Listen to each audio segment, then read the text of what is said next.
cremated. His ashes are in an urn slotted into a niche behind a columbarium wall.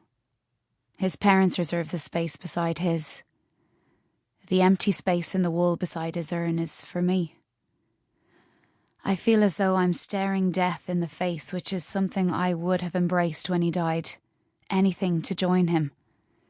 I would have gladly climbed into that niche, folded myself up like a contortionist, and cradled my body around his ashes.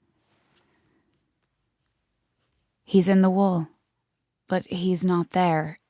He's not here. He's gone. Energy elsewhere. Dissolved, besprinkled particles of matter around me. If I could, I would deploy an army to hunt down his every atom and put him together again. But all the king's horses and all the king's men. We learn it from the beginning. We only realise what it all means in the end. We were privileged to have not just one but two goodbyes. A long illness from cancer followed by a year of his letters. He let go, secretly knowing that there would be more of him for me to cling to. More than memories. Even after his death, he found a way to make new memories together. Magic. Goodbye, my love. Goodbye again. They should have been enough. I thought that they were. Maybe that's why people come to graveyards. For more goodbyes. Maybe it's not about hello at all. It's the comfort of goodbye. A calm and peaceful guilt-free parting.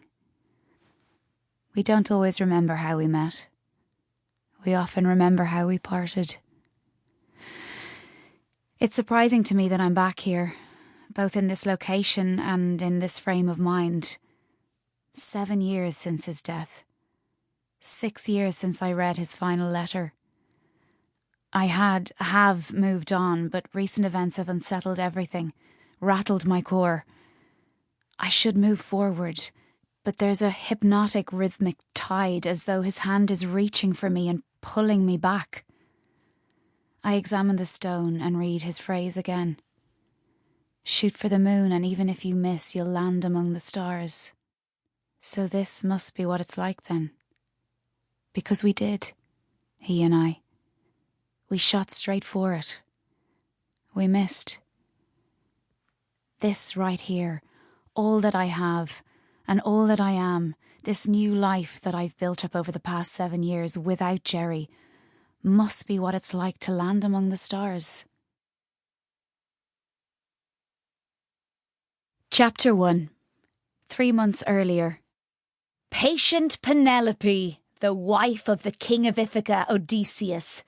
A serious and diligent character, a devoted wife and mother. Some critics dismiss her as a symbol of marital fidelity, but Penelope is a complex woman who weaves her plots as deftly as she weaves a garment.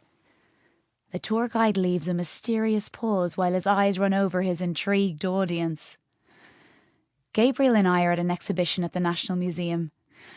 We're in the back row of a gathered crowd, standing slightly away from the others as though we don't belong or don't want to be a part of their gang, but aren't too cool to risk missing what's being said.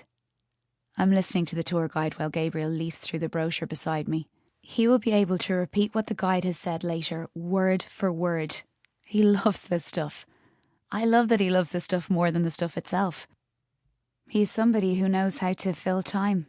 And when I met him, that was one of his most desirable traits, because I had a date with destiny. In 60 years, max, I had a date with someone on the other side. Penelope's husband, Odysseus, goes to fight in the Trojan War, which is fought for 10 years, and it takes him a further 10 years to return. Penelope is in a very dangerous situation when 108 suitors in total begin demanding her hand in marriage.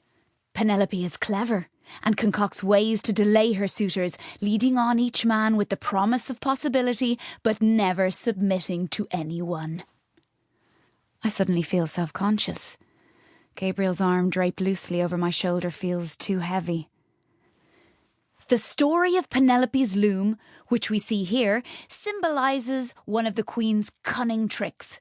Penelope worked at weaving a shroud for the eventual funeral